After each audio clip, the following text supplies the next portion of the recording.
Bueno, es un honor estar hoy aquí con Mikel Izarralde Goenaga, que compartimos apellidos. Sí, y raíces. Y bueno, y podemos estar así porque hemos hecho PCR, yo ya tengo anticuerpos, por tanto, bueno, pues sí. Somos convivientes también, con lo cual pues no hay problema que nadie piense que somos unos irresponsables, sino que, bueno, pues que todas estas fases las hemos superado, por tanto, estamos y podemos estar así. Bueno, es un honor y para mí es una gran emoción estar presentando este libro, que es un nuevo mensaje, de la editorial Vergara, del grupo Penguin Random House y de la colección Millennium. Digo esto y enseño el libro porque seguramente mucha gente, pues cuando vaya a buscar el libro, pues va a ser más fácil localizarlo. Voy a empezar haciendo pues, una breve biografía de Mikel, ¿no? Que Mikel nació en 1978, es un joven. Pero Mikel tiene esa frescura de quien no se cree diferente, porque aunque desde la infancia percibía, él sentía o veía, bueno, él nos explicará mejor que lo que pueda contar yo, él percibía cosas excepcionales. Él siempre ha pensado que era lo normal, que todo el mundo podía percibir eso, por lo cual él no se siente nada especial. Y eso le acerca y le hace mucho más humano, ¿no? El tener estas altas capacidades, pero de una manera cercana, humana, que es de lo que vamos a hablar, ¿no? Como los grandes genios, es muy aficionado él también es muy aficionado a todos los aspectos creativos de nuestro entorno, ¿no? Como es el teatro, el cine, y del cine tomó ese nombre a uno de sus primeros acompañantes sensoriales, pues como es Marisol, ¿no? Marisol, que es pues luego descubrió que era una prima que había fallecido, pero que él bueno, pues la bautizó así porque le recordaba a Marisol, a la chica, a la actriz de la que aparecía en las películas que él veía los sábados por la tarde y que era un gran aficionado, ¿no? Es una persona con muchísimos ángeles, pero él es un ángel, ¿no? Yo me acuerdo que cuando me contó por primera vez que ibas a escribir este libro, me contaste. Sí, y te pedía consejo, porque yo quería escribir el libro y empezaba y lo borraba. Ay, que tengo una fecha de entrega, ¿qué hago? Y tú me diste la estructura, haz esto, haz así. Sí, haz una estructura. Yo como cabeza cuadrada y digo, estructura. Y vas llenando, porque una estructura te enseña lo que quieres contar, ¿no? Y luego vas rellenando cada cosa que quieres contar de la manera que lo vas haciendo. Y me ayudó mucho porque así ya salió por fin el libro, porque yo estaba atascado de que lo que escribía no me parecía adecuado, entonces lo borraba, lo reescribía. Y ella estuvo ahí al principio y ahora está también aquí, en el principio del segundo proceso. Era muy bonito, pero yo me acuerdo, de lo que sí que me acuerdo, que tú dices, yo no sé si voy a ser capaz de escribir todo el libro. Y yo te decía, te faltarán hojas, te faltarán hojas. Sí, es verdad. Y así fue. Sí, luego tuviste que hacer un ejercicio de contención y decir, voy a ceñirme a aquello que tengo que contar y lo que es. ¿Verdad que sí? Sí. Pero tienes para contar. Sí, claro. De hecho ya estamos escribiendo el segundo. Claro. Y hay otro más por ahí. Claro, seguro. Por eso, bueno, y entonces también tenías como esa cosa de, ay, tengo muchas cosas en la cabeza, no sé si, tenías esa sensación. Y la de cómo llevarlo a lo concreto. O sea, yo tengo esta idea, ¿cómo la voy a llevar a lo concreto? Eso me parecía súper difícil, ¿no? Y gracias a tus trucos, pues lo pude hacer. No, pero lo has hecho, lo que hiciste y que a mí me parece admirable. Y bueno, tengo que reconocer que yo leí la versión anterior. No leí, la devoré. Pero como tengo esta mala memoria, que siempre me pasa, que leo un libro y vuelvo a leer y parece que no lo había leído, la semana pasada, antes de la presentación, volví a leer el libro. Pero esta vez es curioso. Se me pegó el lápiz con el libro. Y es curioso qué distintas lecturas hay. Pero es un libro de leer con lápiz. Yo recomiendo que al que lea este libro lo lea con lápiz, porque hay frases, hay situaciones de esas que se te quedan pegadas. Sí, que son lecciones de cómo abordar ciertas cosas. A mí me ha llamado mucho la atención que es un libro tan honesto, tan cercano, que te acerca a una cosa que para muchos es muy oscuro, muy alejado, pero tú lo tratas desde esa humanidad tuya, desde tu vivencia, sin añadir ninguna parafernalia, sino desde la honestidad. Y este libro es honesto. A mucha gente, y más, bueno, todos sabemos que le cuesta entender o son absolutamente negacionistas ante este tipo de cosas, ¿no? Claro. Y no te estoy dejando hablar, Miquel, pero... No, pero es muy interesante lo que dices, ¿no? Porque pensamos en el mundo de los espíritus, en la mediunidad, en más allá, ¿no? Y primero pensamos que eso es como una cosa demoníaca, oscura, no ayuda en las películas de Hollywood, ¿no? Que está todo ahí, que el espíritu te persigue, que el espíritu se quiere apoderar de ti. Que son malos. Sí, ¿no? Que se enganchan a ti y tal. Y luego pensamos que la mediunidad es algo de solo unas pocas cosas, unas pocas personas. Y no es así. El mundo de los espíritus no tiene nada que ver con Hollywood. Es un mundo de amor. Cuando uno muere, lleva su personalidad, lleva su carácter, lleva su forma de ser. Y primero se ve en una especie de revisión de alma, como un río, vamos a decir, donde tienes que hacer un lavado de ropa. Según cuánto hayas hecho de bien o de mal, qué tipo de vida hayas tenido, vas a tener tanta ropa para lavar y tu transición será más fácil o menos fácil, durará más o menos. Pero una vez que hemos cruzado ese río, todo el mundo se comunica desde ese lugar que es un amor incondicional, tan grande que no lo sabemos entender, que no lo podemos percibir nosotros como humanos, ¿no? Y a veces entendemos el mundo de los espíritus como si fuera una dicotomía, un mundo bipolar casi como de indios y vaqueros, ¿no? De bueno y malo. Y que también con mucho estigma y mucho estereotipo. Claro. Y no tiene nada que ver. Yo he intentado explicar mis vivencias acercando ese mundo de los espíritus y yo decía, bueno, voy a hablar a las personas para que piensen que están conmigo aquí, ¿no? Sí. Y que yo les voy a hablar con toda la honestidad posible, contando todo, ocultando unos nombres para la privacidad de las personas, pero todo lo demás lo pongo ahí sobre la mesa, ¿no? Claro. Y que vean que es natural, que es sencillo. Claro, pero lo cuentas desde tu experiencia, desde la mirada de un niño, la mirada de un niño que es tu experiencia propia, desde lo diferente que tú podías ser, pero la naturalidad con la que tu familia entendió que tú tenías esa... Bueno, al principio con miedo, ¿eh? También. Bueno, pero también es curioso pues, que tu familia entendía que tenías unas capacidades que te apoyaron, que no te negaron, que no te crearon miedo, que no te crearon estigma, como tú decías, y a la vez el mundo religioso en el que ellos se movían, que la religión también se integra. Es decir, ¿cómo vas integrando vivencias tuyas personales o conocimientos que te da la educación para entender esto, ¿no? O para ajustártelo a tu vida. Porque desgraciadamente pasa mucho, tanto en este como en otros países, que pensamos o piensan las personas, ¿no? Que esto es algo del diablo, que es algo del demonio, que no se debe hacer, que a los espíritus hay que dejarlos tranquilos porque entonces los amarras y no los dejas seguir adelante y te van, como dicen en Colombia, te van a jalar de las patas. Y no es así para nada. Y yo me pasó, primero, yo creo que pasaron miedo mis padres y pienso que lo pasaron mal, que hubo situaciones, que hubo momentos en los que pasaron mal. Yo también lo pasé mal porque yo predecía cosas, que los cuento aquí en el libro, algunas de ellas, que cuando sucedían y se hacían realidad, yo no pensaba que era un mensaje de un espíritu. Yo pensaba que yo lo había creado. Que lo habías generado, ¿no? Sí, claro. Que si yo no lo hubiera dicho, no hubiera ocurrido. Claro. Y ante eso, mis padres no sabían cómo reaccionar. Y su solución, su respuesta era decir, bueno, vamos a rezar.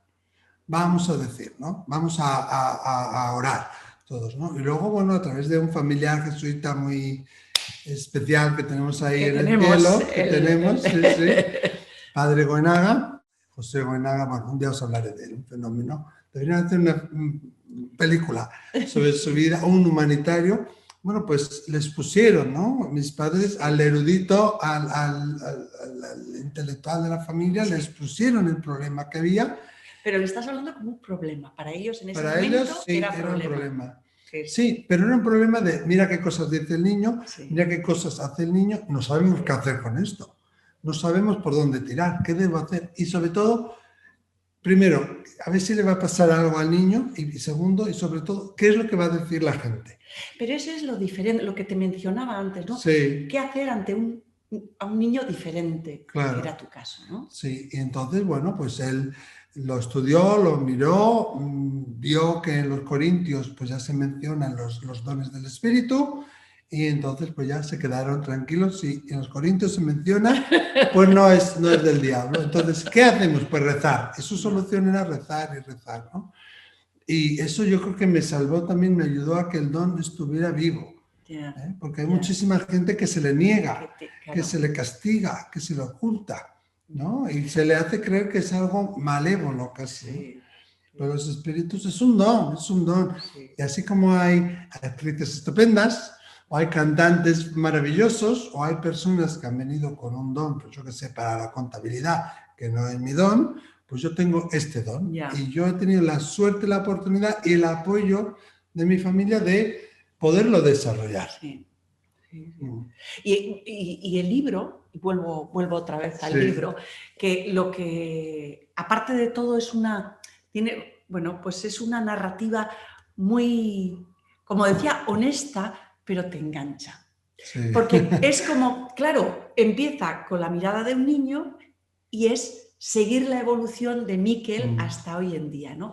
Cómo ha ido evolucionando ese don para no perderlo, para encauzarlo, para trabajarlo, ¿no? Eso es muy importante, eso es muy trabajarlo. Porque a veces pensamos, tengo un don y es un don divino que me lo ha dado Dios, el universo, el creador, quien sea, no lo tengo que trabajar. Error. Todos los dones, sea cual sea tu don, lo tienes que trabajar. Y más nosotros que estamos trabajando con gente, que estamos diariamente atendiendo a personas que tienen el corazón roto, que tienen una necesidad de sustento emocional. Tenemos que trabajarnos y trabajarnos el don, ¿no? Sí. Y aprender de distintos medios, y aprender cómo distintas personas en distintos lugares del mundo trabajan de forma distinta. Y es curioso porque además cuando estás trabajando este tema tan sensible con la gente, como estabas diciendo, ¿no? Gente que tiene mucho dolor, está pasando momentos muy críticos y hay mucha gente todavía que niega, por ejemplo, ¿no? Sí. Y eso también lo cuentas en el libro y es muy bonito cuando la gente se enfada o se rebota ante situaciones que considera, como no enredes, ¿no? Ya. No enredes, que estás como creando falsas expectativas.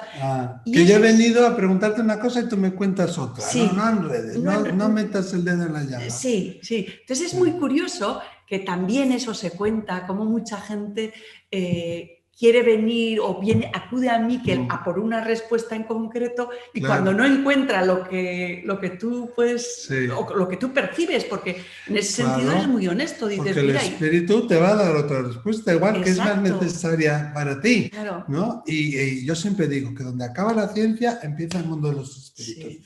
Que de los espíritus, el creador, Dios, como lo quieras llamar, pueden hacer de todo menos fallar. Y si está para ti en tu destino y si lo trabajas con corazón, no para imposición, no desde el ego, pues se te va a dar. Y veo diariamente muchísimos pequeños milagros. Y a veces a la gente le cuesta eso, ¿no? De yo tengo ganas de saber de mi padre y quiero que me diga una información y porque de repente me viene mi bisabuela y me cuenta otra cosa que es una milonga que yo no quiero saber, ¿no? Porque es el espíritu el que elige quién va a venir, cuándo va a venir, qué información va a venir, siempre para el beneficio del consultante, eso sí, ¿no? O también hay personas que piensan que como yo quiero que venga mi padre, ¿no? Este espíritu en particular, y tú tienes el don, y yo le he dicho a mi padre que tiene que venir, tú me lo tienes que traer. Sí, porque Porque es eso así. es así. Y nosotros no somos cowboys. Claro, Yo no puedo claro, traer al espíritu. claro. Ellos tienen su personalidad, tienen su esencia, siguen manteniendo su forma de ser. Sí. Entonces, si eran tímidos, pues quizá les cueste más mostrarse. O están ocupados en ese momento. También. Están ocupados en otra cosa. También, sí, no, sí. A mí me resulta, en ese sentido, el libro muy, muy pedagógico, tremendamente pedagógico, pero a la vez es un libro como, casi como, no diría de aventuras, pero es la aventura de tu vida antes de... Sí. Y entonces es un libro muy ameno para leer, se lee, yo he vuelto a devorar, pero esta vez con lápiz, porque ahí percibes cosas muy esenciales, ¿no? Hay lecciones sobre la importancia de la vida, de la relación a la muerte, que pocas veces se habla de eso. Claro, es que es un tabú en la sociedad de hoy en día, aunque hay equipos de investigación, aunque hay grupos de duelo, aunque hay grupos de final de vida, aún tenemos mucho que hacer, ¿no? Sí. Y fíjate, en otros países, Estados Unidos, Canadá o en Asia, actúan de forma distinta. Yo tengo amigos en Norteamérica que, claro, alguna vez que se ha muerto algún amigo nuestro aquí en esta parte del mundo, para cuando ellos se han enterado de que ha fallecido, ya se había hecho el funeral, el entierro, todo, y allí es distinto, les dan más tiempo, se junta la familia, tal. En India se le canta al difunto y se hace una ceremonia para ayudarle a marchar, ¿no? Yo creo que ahí tenemos mucho que aprender a quitarle ese estigma de que mucha gente me lo dice, por otra parte, de qué miedo, no a ti, sino lo que tú puedas ver o decir, o yo no sé a qué, pero tengo miedo, ¿no? Sí. El viernes mismamente me lo dijeron. Claro, el enfrentarte a lo oculto, ¿no? Pero lo bonito, y repito, el ejercicio que haces es que lo oculto lo sacas con luz. Claro. Que es lo bonito, le pones luz, ¿no? Claro. Y eso te acerca mucho a ese mundo. Es que ya está bien de tanto dolor, de tanto de que me persiguen, que me secuestran, que hay unos bichos que me obligan a reencarnar, ¿qué tal? No, vamos a educarnos, señoras y señores, vamos a aprender realmente qué pasa después de la muerte. Claro. ¿Dónde vamos? ¿Cómo se manifiestan? ¿Cómo son? ¿Cómo se comunican? ¿Qué es el otro lado? Y no con suposiciones o miedos, ¿no? Porque también la mente crea lo que cree y a menudo tus propios miedos, tus propias proyecciones, tus propias inseguridades, las puedes sacar ahí el subconsciente, ¿no? Entonces eso es peligroso. Por eso incido mucho en la educación, en formarse. En formarse. Y claro, y gente como tú que nos acompaña a aprender un poco cómo morir, en cierto sentido, cómo atravesar, ¿no? Claro. Hacer este recorrido, es verdad, ¿no? Sí. Es hacer este recorrido y cómo acompañar a cuando se van los seres queridos, ¿no? Que siempre es muy doloroso. Durísimo.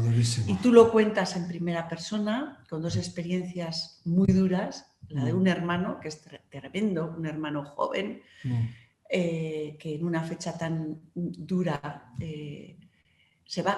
Y es curioso porque cuentas cómo percibes, pero no me doy cuenta, no puedes identificar, ¿no? Puedes identificar esa percepción, ¿no?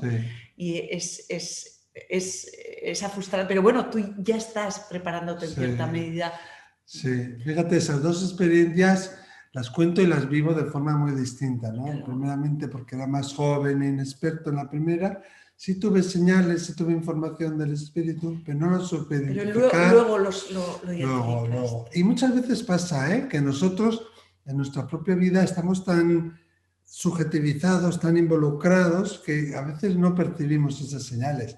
Es más fácil percibirlas de alguien que no conoces absolutamente de nada porque eres más subjetivo, ¿no? Y la otra ya, que es la de mi padre, pues ya de alguna manera con un duelo anticipado porque se me anunció y es muy duro el saber cuándo alguien va a morir, por ejemplo, ¿no? Tener esa fecha, ¿no? Sí, o el saber cómo vas a morir tú o tu propia fecha. Porque tu padre estaba bien. Cuando tú recibes la señal, tu padre estaba bien. No había señales de que... No, él caminaba sus 20 kilómetros al día. Estaba, estupendamente y se me dijo, tal año, tal fecha va a morir, ¿no? Entonces es durísimo tener la dicotomía esa de se lo cuento, no se lo cuento, se lo digo a mis familiares, no se lo digo. Por otro lado, estás rezando diciendo, bueno, deseo que hubiera sido un mal sueño, que lo haya interpretado yo mal, o voy a intentar poner energía para cambiar eso en el cosmos y no lo voy a decir por si fallo. Ya, pero hay una cosa muy bonita, en eso también hay una lección de vida y dices, es lo duro que es perder un padre, pero a la vez el regalo que es haber tenido la oportunidad de disfrutar de tu padre, de decir, bueno, como por si acaso voy a vivir con... Claro, a mí no me quedó pendiente nada, porque fuimos a todos los sitios, fuimos a Canadá, les llevé a Londres, tengo una foto preciosa de mi padre con su chapela, tomando café en una pajita de Starbucks, con el letrero enorme de Westminster, del metro de Londres, y las experiencias, las vivencias, y fuimos a Málaga, y fuimos a todas las conferencias que tenía yo, que hiciera sol, me los llevaba, que quiere esta chaqueta, o que quiere aquel viaje, o que quiere que nos reunamos, o que... ¿Para qué vas a discutir? Disfrutando. Vamos a disfrutar, vamos a este restaurante que te gusta. Y eso es muy duro saber cuando alguien se va a ir, pero es un regalo porque te da tiempo de vivir con ellos y que no te quede pendiente nada, ¿no? Luego, claro, tenía esa lucha de contarlo o no contarlo, y si lo cuento y si luego consigo que cambie y no se da, he creado sufrimiento en vano. Pero si luego, si sí se va a dar, y yo tengo la experiencia que cuando un espíritu dice que algo es así suele ocurrir, pero ¿y si me equivoco? Tenía ese atisbo de esperanza aún, ¿no? Y lo más duro fue cuando ya enfermó, ya empezaron a hacerle transfusiones quincenales. Mi madre me preguntaba, ¿y tú qué ves? Y tú ya sabías. Claro, ¿y tú qué sientes? Digo, no sé, yo de lo mío no veo. Porque cuando alguien enferma, es lo más duro que podemos hacer, en este caso era mi madre y mi padre, pero es quitarle el atisbo de esperanza que le queda, ¿no? Es lo único a lo que se puede sujetar. Entonces, bueno, ¿para qué le voy a producir más dolor? ¿No? Pero es una gran lección, es decir, una gran lección que también está en el libro, y además está narrado con una emotividad y un cariño tremendo, la posibilidad, para mí es una lección de decir, por eso es de lápiz, ¿no? Es de lápiz, es decir, estate y disfruta con la gente que quieres. Que solo tenemos el ahora, solo tenemos este momento. Exacto. No tenemos Entonces, más.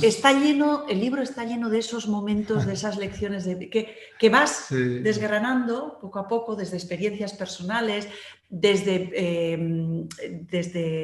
bueno, pues con las peticiones que te hace la gente o las preguntas que te hace la gente, ¿no? Las consultas. Desde todo eso vas contando un poco distintas. Claro, porque yo nunca quise ser medium, nunca me quise dedicar a esto. No lo terminé, pero yo estudié periodismo. Luego quise estudiar traducción e interpretación de idiomas o lingüística o algo. Bueno, en realidad lo que primero quise hacer fue arte dramático. Y Maribel Ripoll, que andaba por ahí, que me podía ayudar a preparar las pruebas y tal, pero yo decía, pero a Madrid, en mi pueblo de 6.000 habitantes, yo voy a ir a Madrid, pero aquello... Y hice una pequeña cosita de extra en Salto al Vacío, Daniel Carpasoro, y ahí me metí con un chico que conocí en una radio local. Y dije, pues en vez de esto, pues voy a hacer periodismo, que está en Bilbao, está aquí más cerca, pero yo ya hacía consultas de tarot a escondidas, ya hacía consultas de evidencia y tal, pero no lo quería. Yo esto nunca lo quise. Y me pasó que por otras circunstancias no iba a trabajar porque había tenido un accidente de coche y una mujer me tocó la puerta de mi casa y me dijo, quiero que me hagas una consulta. Yo con el collarín. En pijama. En pijama. Que lo cuentas en el libro también. Y quiero que me hagas una consulta. Y yo, pero ahora, sí, pero de mediunidad. Pero ahora, yo no me pregunté ni cómo ha llegado esa señora a mi casa. Ni cómo se había enterado. Ni qué miedo que esté en mi casa. No, en la puerta de mi casa. Yo decía, ¿cómo ahora yo así se lo voy a hacer? Y me dice, es que vengo de Bilbao. Digo, bueno, pues pase usted. Y ella trajo a su hermana, luego trajo a la prima, ella trajo a una amiga y una cosa, me llevó a la otra. Al final y aquí estoy. Hay otra cosa también en el libro que bueno, hay muchas cosas, que ya iremos hablando de ellas, pero hay una cosa muy, muy interesante, que es, por ejemplo, que utilizas el tarot que has mencionado, pero mencionas que es como una coraza, ¿no? Sí, el tarot. sí, sí. Es decir, y eso me ha hecho mucha gracia, es decir, utilizas, cuéntanos eso. Claro, yo empecé a leer la baraja española y después me pasé al tarot, pero sin tener ni idea de esto, porque claro, yo pronosticaba cosas, yo decía cosas, además que nos juntábamos en el caserío tropecientos mil y primero comían los niños. Sí. En el comedor comían los hombres, que eran mi abuelo, mis tíos abuelos y tal, y luego en la cocina, después de los niños, comían los adultos. Y ya cuando ya se hacía café, copa, puro, todo, en el comedor decían, a ver, que venga Miquel, que traiga las cartas, a ver. Y yo ponía las cartas y yo no veía nada en las cartas, pero yo me enfocaba en las cartas y veía imágenes, sensaciones, así como alrededor de la cabeza de la persona. Y yo iba diciéndolo como que eran las cartas. Luego pensé que aún sucedían cosas de las que yo me culpaba, que yo tenía la responsabilidad y que lo había generado. ¿no? Que lo provocabas, ¿no? Sí, entonces si estudio el tarot, que como está como más aceptado en la sociedad, pues puedo decir que es el tarot. Que tú has elegido la carta. Eso, a mí no me digas. Es que tú me dijiste, yo no, es el tarot. Entonces, en ese sentido, me permitió seguir desarrollando el don con el escudo, la coraza esa del tarot y ya no sentir esa culpabilidad y de alguna manera como también, ¿no?, desviar la atención hacia eso. Qué bien. Otra cosa que te quería preguntar. Has mencionado el aprendizaje, ¿no?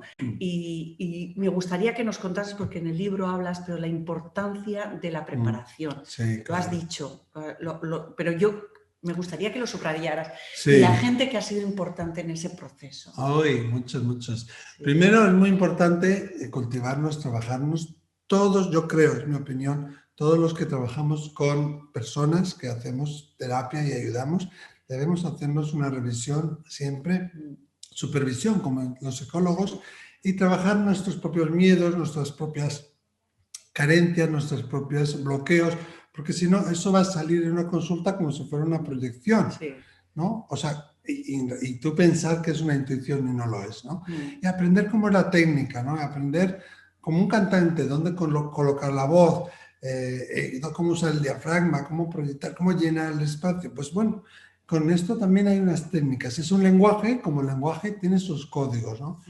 A mí la más, que ayer estuve con ella y acaba de llamarme por teléfono, Marilyn Rosner, voy a decir de ella, que es una fenómena, me secuestró directamente, me invitó a ir a Canadá a formarme, me dijo, tú tienes un don sin desarrollar, ven con nosotros, trabájalo en mi instituto.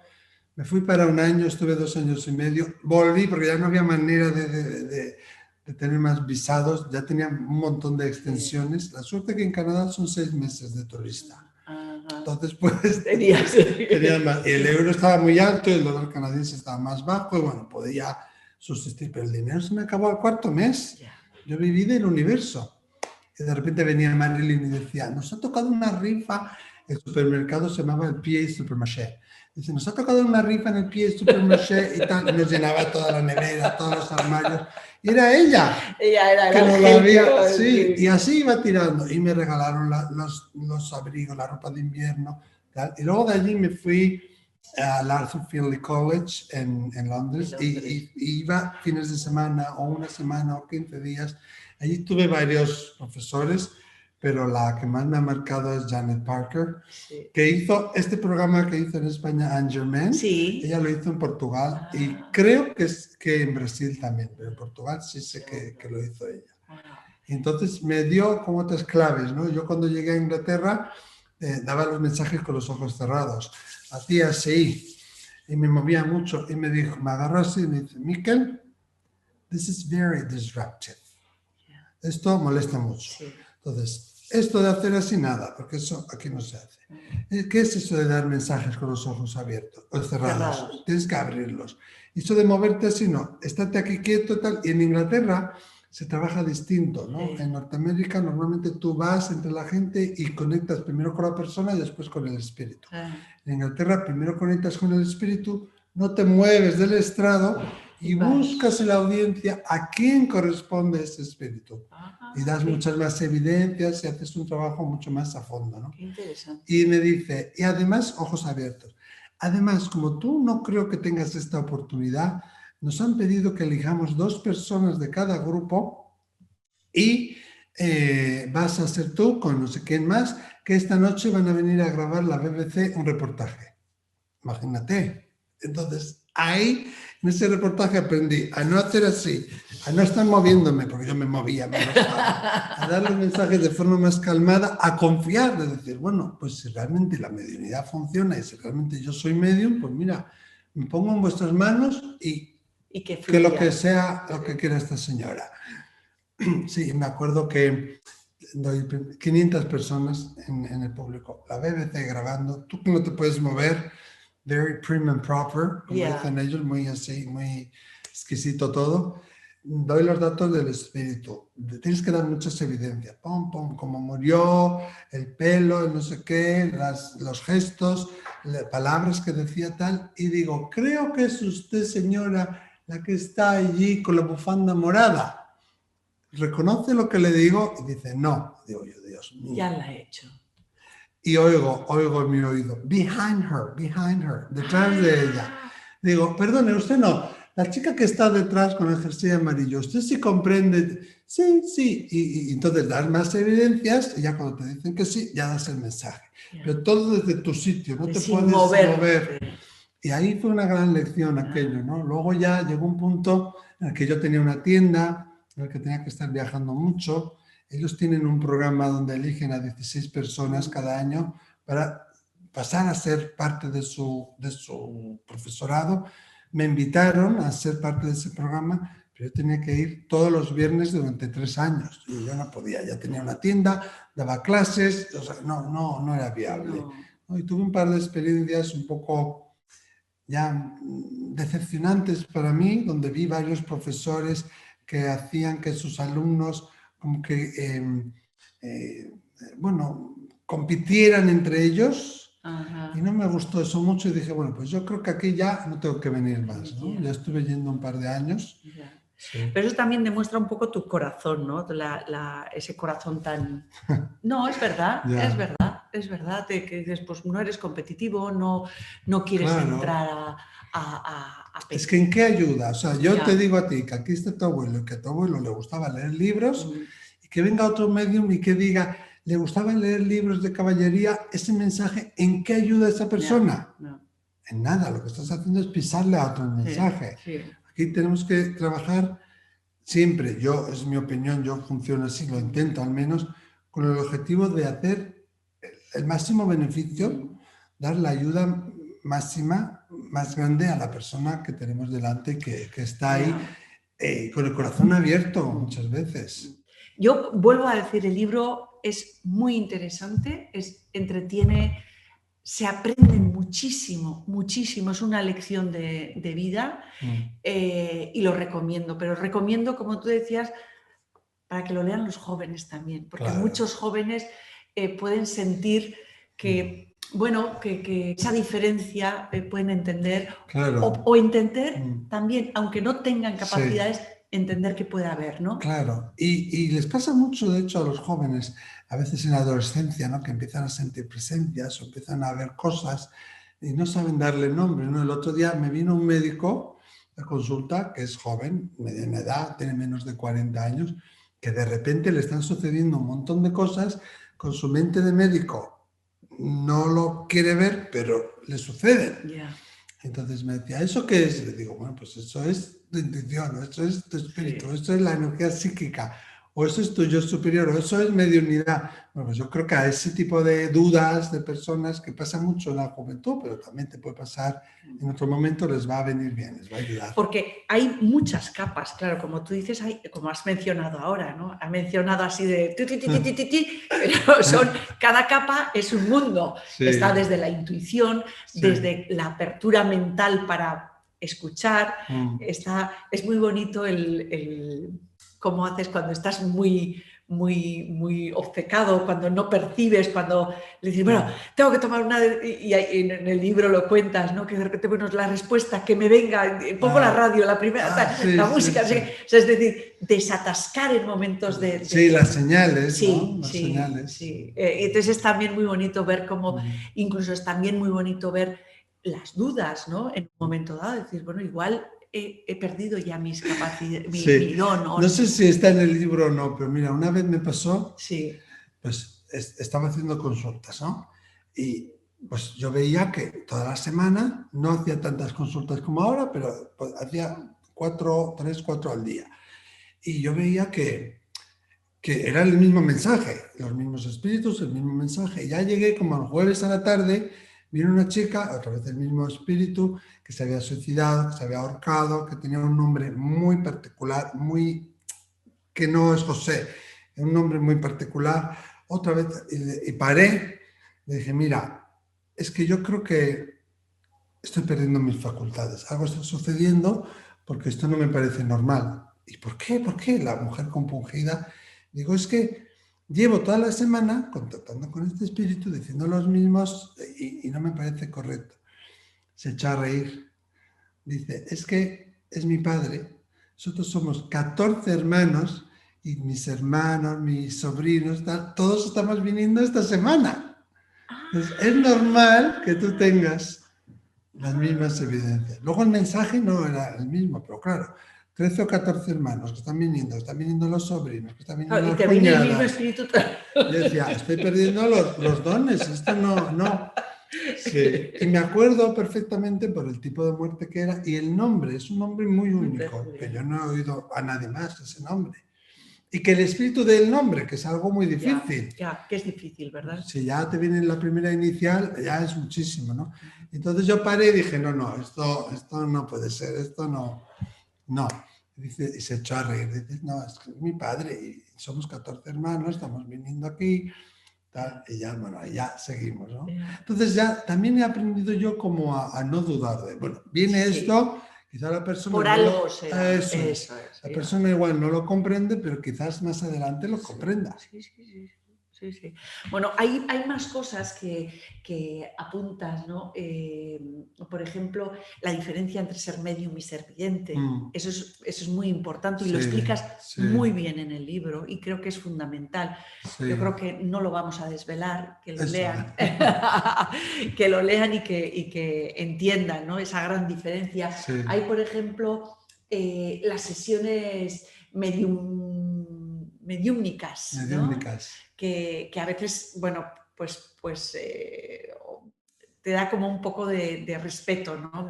Meterte ahí, ¿no? Porque el involucrarte tanto... Sí. Dices cuando es trance. Trance, sí, cuando llegas de esa sesión, ¿no? Sí, a veces hay casos más duros. Por eso tú tienes que hacer todos los días un ejercicio de autocrítica, de enraizar, ¿sabes? De limpiar todas esas emociones que han podido quedar ahí, seguir estudiando, seguir formándote y seguir creciendo. Claro que sí. Y hay una cosa muy importante también que señalas mucho a lo largo del libro, que es la meditación. Recomiendas muchísimo, ¿no? Para todo el mundo, para ver la luz. Para callar la mente, porque vivimos en un mundo todo hacia afuera, todo hacia afuera. Y ruidoso. Claro, y cuánta gente que se sentirán identificados que dicen, bueno, yo voy a casa y lo primero que hago es encender la radio, encender la tele. No estamos en silencio y siempre estamos recibiendo estímulos visuales externos, ¿no? El letrero del autobús, la pancarta enorme con el anuncio de no sé qué, el ruido de tal, la bocina de cual, y no tenemos tiempo de escucharnos. Eso es muy importante. Escucharnos, percibir, ¿no? Porque a veces, bueno, pues los espíritus pueden estar por ahí y no les dejamos que nos den señales porque estamos con esos ruidos, ¿no? Y también es la lección de vida y muerte, pero a mí me ha sorprendido mucho también cómo ves los espíritus, ¿no? Que pocas veces te aparecen de cuerpo entero, ¿no? Cuando te aparece de cuerpo entero es muy especial. Es difícil. Pero es algo que ha ido evolucionando también y que yo he aprendido que el don, primero, que es algo que está vivo y va cambiando, y segundo, que es una relación de a dos. Sí. ¿no? Que si tú le pides al espíritu que se muestre de una manera en concreto, o que no se acerque tanto, o que no te haga sentir en tu cuerpo, o que solo te mande información auditiva, lo van a hacer. Y que tienes que ir pescando y que tienes que ir aprendiendo esas señales. Sí, es un lenguaje al final. Sí. Y cuanto más lo hablas, mejor se convierte, mejor te conviertes en ello. Bueno, pues veo que estás mirando ya el reloj. Yo creo Sí, que sí. es momento de desmitificar. Yo tenía unos extractos del libro que me hubiese gustado leer porque realmente son maravillosos, pero creo que hay una cosa que ha pasado que, bueno, que lo quiero decir, porque yo tenía apuntado al final que, mira, este libro es precisamente como un río que te va llevando y te va mostrando sin darte cuenta diferentes paisajes que narran diferentes sensaciones, ¿no? Para mí el libro es esto. Y es curioso, porque yo lo tenía al final, pero tú has dicho que el viaje al otro mundo, es como, ¿no? Es un fluir, es un tener que lavar tus... Entonces, me ha hecho gracia, digo, uy, yo eso lo tenía. Te lo he captado. Sí, pero bueno, es nada, recomendar, pero de todo corazón, porque yo creo que es un libro que está escrito con corazón. Eso sí. Y desmitifica, limpia, ¿no? Y haces una tarea magnífica de mostrar ese otro, el más allá de una manera tan limpia, tan humana, con tanto corazón. ¿Qué es lo que es en realidad? ¿Qué es lo que es? Que da mucho gusto. Bueno, yo ya me callo, Miquel, porque es que he hablado muchísimo. Nada. Bueno, cuenta por qué hay que leer este libro. Bueno, por todo lo que hemos dicho, ¿no? Yo creo que es un viaje que te lleva a descubrir distintas facetas sobre la mediunidad, sobre el más allá, sobre cómo hacer mediunidad, sobre qué es un espíritu, qué no es un espíritu. Es un desnudo integral, así que me vais a conocer tal cual soy, sin ningún tapujo. Pero creo que también puede ser muy inspirador, ¿no? Sí. Y que la gente puede entender realmente cómo es verdaderamente, sin miedos, sin proyecciones personales, sin deseos, sin tapujos, sin estigmas, sin esa visión dicotomizada tan bipolar de buenos y malos, realmente el mundo de los espíritus. Yeah. Y que es un mundo que está aquí, que yo está a nuestro alcance. tú lo ves, no, pero es un mundo que me ha gustado mucho que digas que es tan bondadoso, ¿no? Sí. Y eso hay que escucharlo, ¿no? Para que este mundo también sea mejor, ¿no? Claro, es que si lo escucháramos no habría guerra, no habría asesinatos, viviríamos de otra manera. Y cuando tú sabes que existe el más allá y a dónde vamos y qué ocurre, no solo ya no tienes miedo a la muerte, sino que actúas en tu vida con el prójimo, con tus acciones diarias de forma muy distinta. Yo creo que eso nos puede ayudar también. Es igual el objetivo que tenemos. Millones de gracias, Miquel, pero de verdad, por haber escrito este libro, que yo lo recomiendo, vamos, creo que ha quedado claro, ¿no? No, he disfrutado mucho con el libro y lo recomiendo. Y como decía, es un libro de leer con lápiz. Gracias.